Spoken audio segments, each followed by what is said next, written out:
welcome. Yeah, this is your first guest appearance.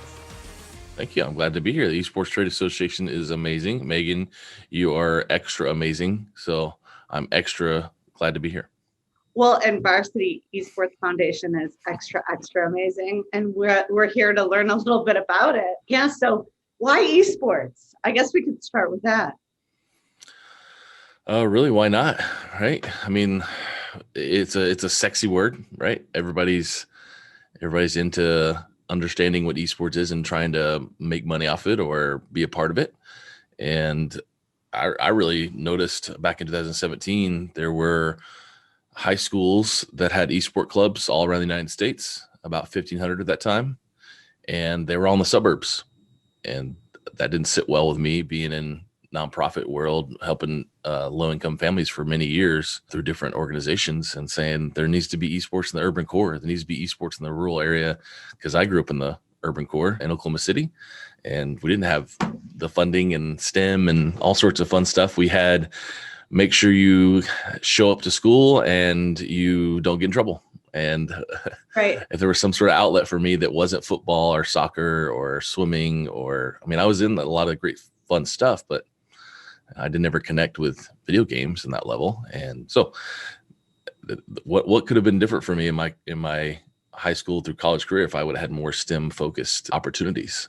So that's why we're here. The foundation was really built out of necessity to help kids in the lower income areas, disenfranchised students, places like digital redlining where the money is not flowing to help support students the way it should be. So we'll be here. We'll be in existence until we get funded out of existence. And I'd rather it be that way. I'd rather us be funded out of existence so that the government, the community, and the schools can take ownership of supporting kids the way we want to. But until then, we'll just be here doing what we can.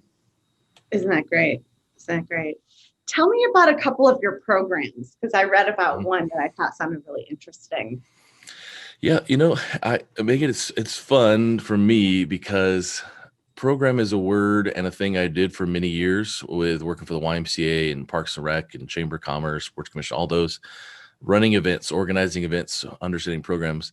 This last year and a half, since I started back in September of 19 as the first and only employee of the foundation, was not event heavy like I was running a Super Bowl every weekend for thousands of kids across the Kansas City metro or something. With sports, a lot of the things we do are built out of necessity and just low-hanging fruit. Like let's do this because no one else is doing it.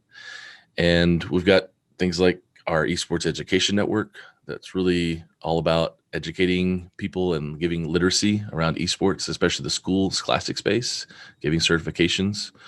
We also have some charitable events that we do with streamers and influencers and businesses where they can raise money for specific schools or specific projects that we're a part of to help fund esport programs, as well as just, I think what's helpful is I didn't have to run those events, like I said, but I've been able to just connect and learn and grow as a person and grow as an organization to just be a connective tissue kind of organization for the esports industry, especially in this classic space. Right. That's interesting. So what advice would you give to businesses that are looking to get into this space? Yeah, businesses, there's a lot of ROI opportunity, right, for esports. It's a fast growing industry. There's no ceiling on it. You're in the early adoption stage. The bell curve isn't there yet.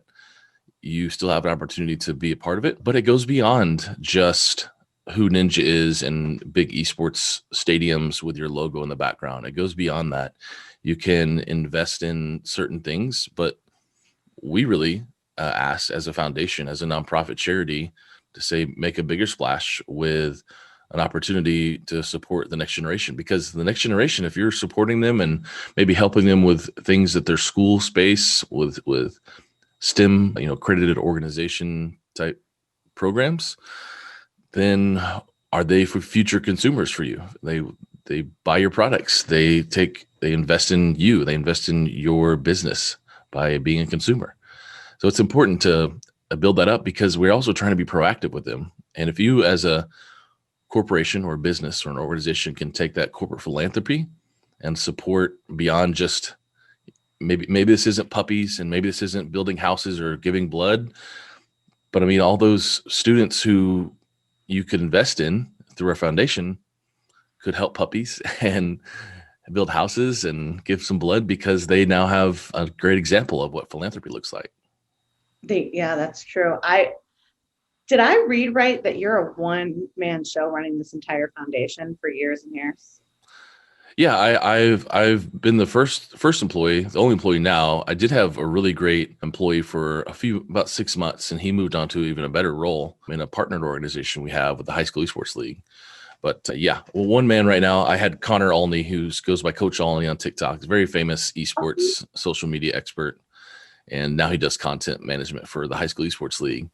And it's great to partner with him and still just know what he's doing and watch all his content coming out, because he helped create our esports education network and all our certifications and our videos on demand that help educate coaches and parents and administrators. But yeah, it's me right now, and it's fun. But I luckily have I had 11 interns at one point, high school and college students, and now I think one of them went and worked for Evil Genius. And for another company, one works for the esports company. He's a high school student. He's now a general manager for an esports team. One student, he's doing his master's, but he's also a professional NBA 2K player now. And then I have a couple of students who are finishing up their degrees or their masters, and then a few of them who are all in. I've got some great leadership out of these students who are now running these programs that we're accomplishing with the NFL. We're doing some stuff with the Hall of Fame in August, some stuff with professional esports teams that we did back in December and this summer. And so I've got a great group of interns, which is nice because I've had 50 some odd plus interns over my years and 20 years in nonprofit. And a lot of it's grunt work over those years of data entry or, keeping time for a 3-year-old soccer game or something. And these students are great, high school and college students as well. And a couple of them are doing a big research project around effects of esports in school and working with the International Journal of Esports. So yeah, I love talking about them and motivating them and helping them. It's this, I just wanted to be a stepping stone for them, just to how can I connect them really with who needs a job? What do you want to do after this? Is it esports? Is it sports management? Because I have that information. Marketing, I've been doing that for years with many hats. How can I help? And it's been fun to kind of connect them with businesses. So what does the day look like? How are you planning? What's next? How do you manage everything you're doing?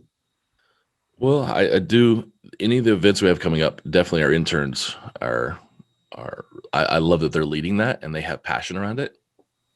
And really it's me just facilitating. If you know what a RACI chart is, who's responsible for it, who's accountable, who is informed, and who's consolidated or not consolidated, the C, I forget what it was, obviously off the top of my head, but being responsible and me just being informed to know what's going on, but them actually taking action, that feels good because it's not just leading staff and them having a role and them getting paid to do things. I've led lots of staff, but I've led lots of volunteer boards as well. And the volunteers always work a little harder, it seems, out of the roles that I've been in management. But day to day for me, it's just out there making connections. I'm a pretty open guy. Here's my calendar, and set up a phone call with me. Here's the times available. People want to ask similar questions over and over, and I'm happy to answer them. But that's also why we created our videos, because we got the same questions over and over about what is esports and why is it helpful and how to do it in schools. Otherwise, it's just me connecting with people and building relationships and saying, lean on me. Let me be your Pew Research of esports type one-stop shop with information and education. And we're not by far not the hub for that, but we want to help support that or connect you with people that can. And most of the time it's taking a phone call, learning about somebody and knowing they're in Florida saying, hey, we're the only people doing this and we want to really do this globally or nationally or state level. Cool. Did you know the people in California are doing the same thing? You should connect with them. And that's the conversations I have a lot of, the segmentation of esports, where we all are in silos. One analogy, the other one is many of us are going down the same highway in the different cars, all go in the same direction with the same end destination, but we don't even know we're driving next to each other because we're segmented. And esports is very much that. We might as well call it esports or e-segmentation is what our industry is sometimes, a lot of the time. So yeah, my day-to-day is just connecting and then taking a phone call with somebody and saying, wow, this is great. I'm here for you. Whatever you need, just let me know. And then the next call is, hey, I just got this phone call with somebody. They're doing this really cool thing. You should know about them. That's what I get to do. So, it's an interesting journey. I hear this a lot in the academic sector. What do you see that will end up happening across the globe? Maybe in 5 years, we call it something different. I don't know. Maybe it may, 20 some odd years ago when we coined the term for competitive gaming in the scholastic space, the term sport has a struggle, I think, in the high school and college space, to where, especially in the college space, it needs a department of its own in the college space. It can't just live under student life or athletics, or sometimes it lives under the IT department in the college space. Even for high school, middle school is the same way. It really needs its own adventure, and not to be paralleled to traditional sports, but learn from traditional sports and be its own animal. So in the next 5-10 years, maybe we figure out that esports wasn't the right term, and maybe it's some cool name like Flippity Jib. I have no idea what it could be, but scholastic gaming is a big deal. Our friend James O'Hagan, who's on our education committee at the Esports Trade Association, scholar gamers, scholastic gamers, like that's something he really promotes. Right. He also promotes internet being a utility, because the rural community doesn't have the same access that we do in the city. Right. So there's a lot of things that need to change. Yeah, we're having Elon Musk creating SpaceLink and making that an opportunity for people so we can have more access. But globalization is also a curse in itself. I mean, like, we're designed to be communities of 50 people or less and be tribes. So globalization and having people like your photos from the other side of the world is a lot to manage for us mentally and emotionally and spiritually. So where does esports go? I know that's a big, let me go back to esports. I think it's going to continue to grow. There's going to be a lot of acquisition and mergers and a lot of new companies coming up, and a lot of Series A seed money happening with all these groups who can promise a lot of stuff. And then somebody already created something because people don't know, because it's like, oh, it's sexy, let me just throw money at this. And that's happening a lot. So merging, acquisition, growth, shrink. There's going to be a lot of shrinkage of the industry, but that means we're going to hone in and be better at it, I think. What I like too is I loved hearing that mostly that your teams volunteer. I mean, 50 volunteers over the course of a couple of years. That's such a great opportunity. And I know that you are an advocate for mentorship, and you've had some great mentors in your life. Do you want to talk a little bit about that? Because clearly you're out in the world still, emulating what your mentor taught you and all the books and all. I love reading about that. Yeah, Megan. I've had definitely some good mentors in my life, and Fellowship of Christian Athletes was an organization I was a part of for many years. Our mentor, the man who married my wife and I, he taught me how to be coachable and make sure, even though he would tell me the same way to do things over and over, still say yes, sir, and don't worry about it. If people have a tendency to micromanage, they do. So just be coachable, and you can bring that with them up later. But in the heat of the activity of the project, you just gotta roll with it. So yeah, mentoring for me, it's fun. But I'm also an educator. I teach at a university here in Kansas City for the past 8 years, and I've always loved teaching. I teach in traditional sports, and we're actually working on a couple different esports certifications as well. So yeah, for me, I enjoy working with volunteers, even at church, and running, being on stage with the kids, and being big idiot dressed up in silly costumes. So that's fun for me. Yeah, there's a lot of opportunity when it comes to esports, in the sense of there's a lot of volunteers and interns out there who are looking to really grow their resume. I'd say the Esports Trade Association is probably could be a really big factor for that when it comes to people looking for opportunities. I worked for the Chamber of Commerce for many years, and that Chamber of Commerce mentality of you got job seekers, you got companies, you got industry, you've got volunteers all working together to help their community. I mean, why not? This is the same thing where this is the esports community and we're all doing stuff together. And how can the Esports Trade Association, amplify what it's doing right now even more? And I think there's a lot of great stuff it's doing. Now, what's the next steps? How do we go even further? Yeah, especially in such a new industry that's changing so quickly and people are entering. So it feels like we're 6 months old. It's hard for me to believe that we're over 4 years old. Yeah. It's been kind of a herding cat situation, I think. The whole industry. Sure. It's been fascinating. Yeah. Well, I mean, if anybody could do it, you could. So thank you for doing it. It has been an honor. What I think like esports is the 3 C's. There's connection, community. I forgot the 3rd C. No, but really the commitment to people and each other and the willingness to help. Mm-hmm. I've never seen anything like that. Authenticity. I mean, I've managed so many publications that were B2B for specific communities and associations and societies. And this is a very special group of people. Mm-hmm. Yeah, coalitions of people and associations. The people that join get it. The people that don't still want to compete, and they don't. That's true. Or $100 or $150, whatever. Like I'm not into spending money on memberships. Like you'll spend that at the grocery store. Like in 1 week, why not go spend it for a year and maybe invest? That's an investment in your own business to connect. I think it's hard. It's hard for businesses and organizations to see, like, I don't invest in membership organizations. Well, no wonder you're calling me trying to get help and understand the industry, because you're not a part of a group that understands it as a whole. That's right. That was really all we ever wanted to do, was bring people together.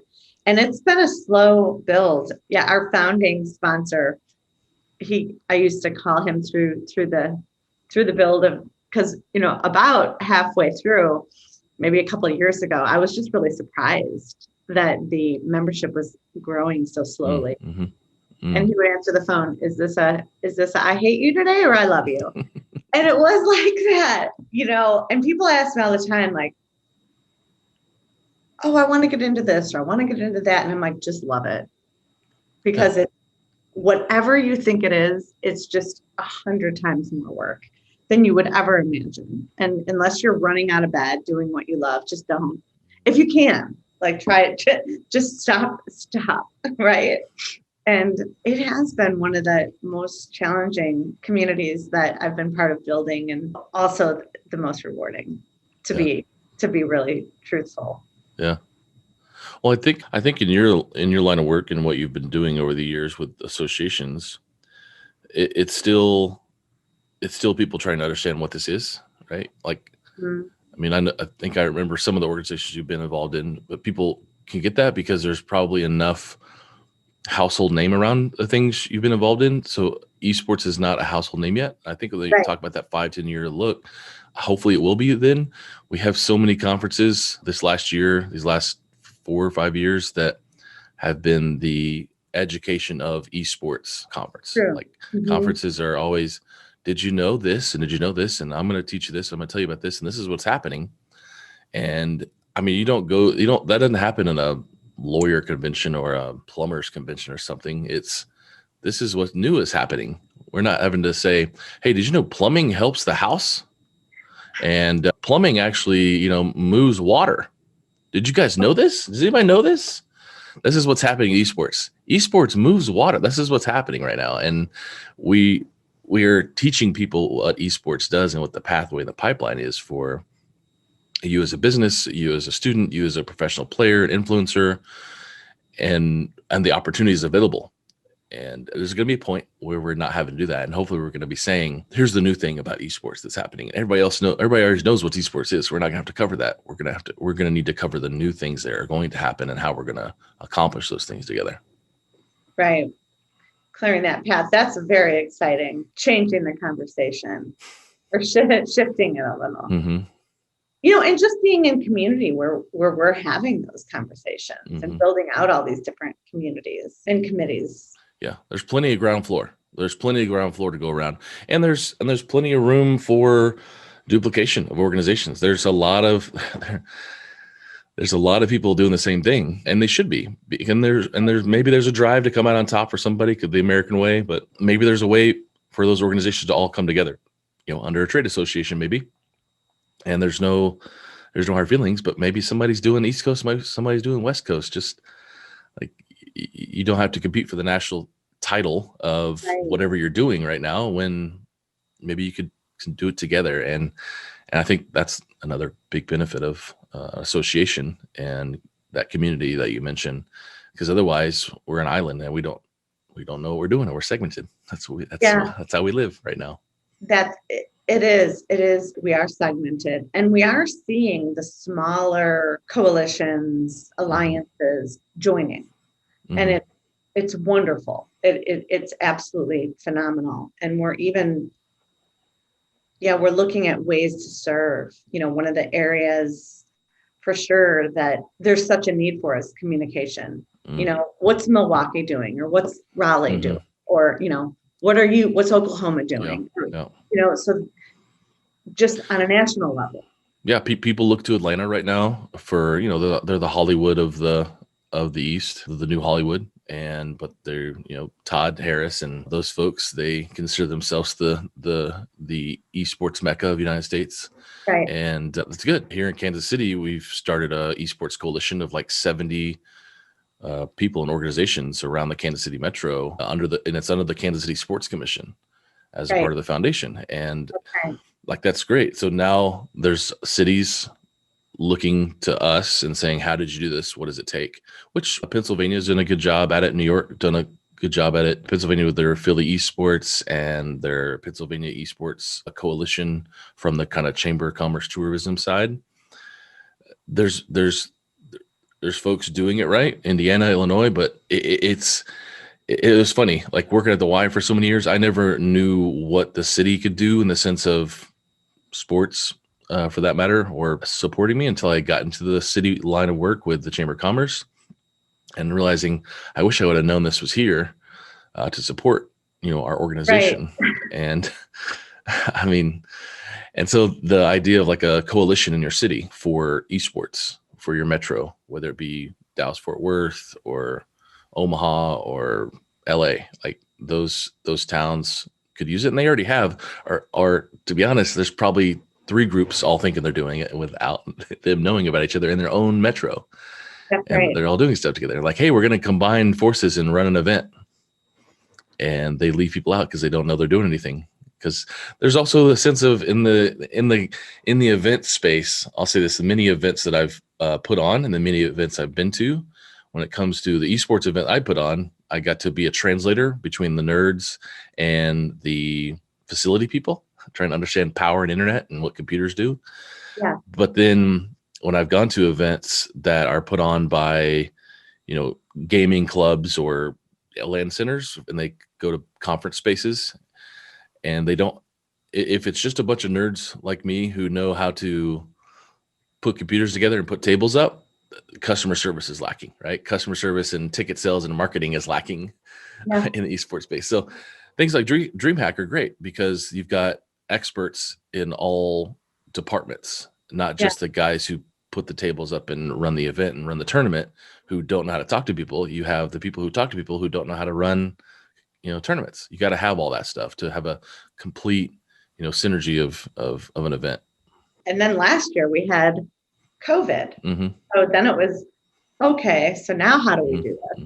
Mm-hmm. You wouldn't believe how many people from my recreation background said, because I spent a lot of time, people calling me when I was doing sports saying, how do you run an event for 2,000 people? Like, oh, well, here's the steps. Here's what you need to do. 6 months out, 3 months out, 1 month out. This is what you need to do. And like, oh, how? Like, I'm going to give you a list. I'll just give you a checklist and you accomplish those things and then have the 3 month follow up and then be ready for the next year. Right. And so I had a lot of phone calls of many years, just other organizations calling me from, I don't know, randomness. I don't know how they found out about what we were doing. And so when I got into esports, and COVID hit, the calls I got from all those rec people across the country were, hey, we run tournaments all the time, but now we can't use the fields, and it isn't running an esports tournament. We'll do Madden, and we're a soccer league. We'll run FIFA, or we're a basketball league. We'll run NBA 2K, and it's super simple because we run tournaments, we run brackets, we know what we're doing. We hire refs, we paint lines. It's not the same. When I was doing traditional sports and running events, I ran an esports event, and it was so much harder than I could manage parents, could manage kids, refs, all that stuff, but managing people across the globe on chat and getting them to understand how to friend somebody on Xbox so they could play them and report their scores, and then having to add rules each week because something new happened in the game, that somebody cheated because they broke down a wall in Fortnite or whatever when they're trying to build. Like, those things I wasn't aware of, compared to football. When I was making rules for football, I could maybe there was a weird lateral that I need to now add a rule about, but it wasn't detrimental to the whole tournament or something. So these people, I said, it's not easy. It's not easy to just like have an Excel spreadsheet and do 1 versus 2, 3 versus 4, because number 2 is not going to show up because they don't know how to friend their person across the globe and be on the wrong servers and have latency. It is difficult to run events as any organization. So you need people who know what they're doing and do it for a long time. Right. I've been finding it very interesting that companies are going and just creating events. I've had a couple of companies reach out to me and say, we just want to sponsor a competition, and, I like that creativity. I think it's interesting, to authentically reach, or authentically get involved. What do you think? If people are doing that, hey, I'll run an event if you want to sponsor it. I'll run a Esports Trade Association tournament, and you guys those people can sponsor it. We've got plenty of people in this space who know how to do that, and who can lead it and MC it and make content around it. But if there's also I've talked a lot about this over the past year of authenticity. Yes. And that's to your point of, there is just a lot of people just jump in because they think they can get ROI on it.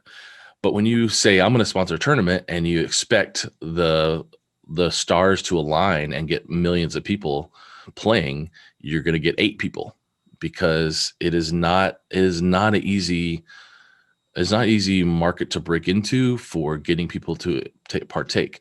Gamers are very specific. There has to be credibility around your event. There has to be prize pools, unfortunately, that warrant people coming to the event. So $100 prize pool is not the same as $100,000 prize pool, obviously. Right. But $100,000 prize pool means you have 1,000 sponsors and title sponsors and big content creation and production. And it's not just doing it on Battlefy and hoping it gets done correctly, but you're going to have more people wanting to play because there's more opportunities. It's just more money to be involved. So starting small is also an important thing. I've noticed that starting small and running a $1,000 prize pool event with hopefully 50 people will be a good thing. But you can always add asterisks and say, depending on the amount of people that play is how much our prize pool will be, because people paying $20 to play or something, and it's only $8,000 or $800 or whatever. So there's lots of different ways you can accomplish it, but you've got to start small, just like everybody else did.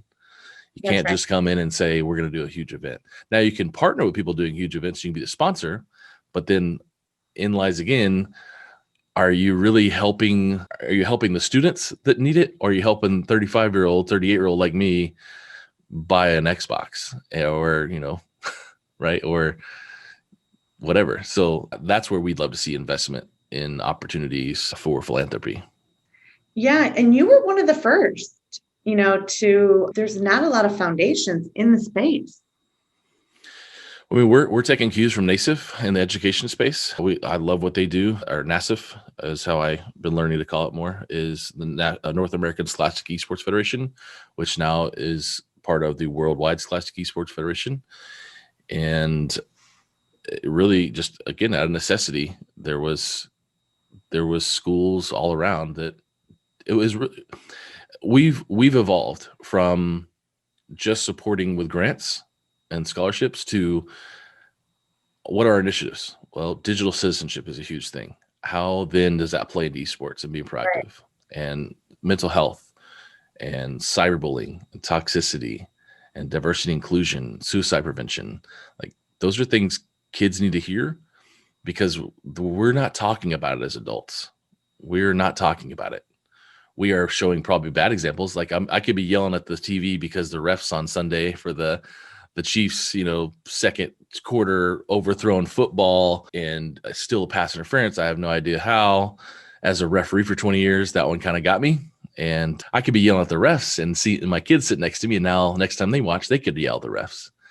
And that is a cycle that we need to break in esports of, professional gamers, YouTube stars yelling and being toxic. And now the kids think it's okay to call females, sandwich makers when they join a chat. Like those are things we don't want in the industry. We want to be better than what sports has provided, what traditional society has provided. And I think, maybe we were one of the first, but during this process, I found people in those sectors that are doing things around health and wellness and toxicity and female gaming, that it just keeps to grow and grow, more and more organizations. But I don't want to create programs for that. I want to get people like those to partner with so we can tell kids about why it's important to do those things and be a part of that organization. So is that some of the 2021 and on? Because I was going to ask, what is next? We've got some big college events coming up, doing stuff with colleges and college fairs, college kind of expos with high schools and esports opportunities that I can't mention just yet, but it's just been a lot of this last year. Definitely we had a lot of different things planned, but we didn't go that route with COVID, right? Like a lot of us. But this year, I think everybody has, my interns were like, hey, we really want to have a live event.